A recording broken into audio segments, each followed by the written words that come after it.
Yang paling ketang ni baru di situ. Situ tu, daripada ketang yang transport di kebajikan. Kan kita kosong.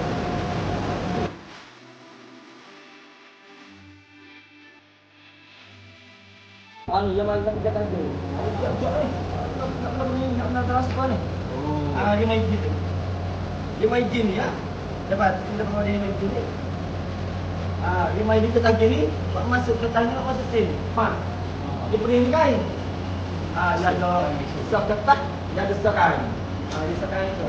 Jadi pada transport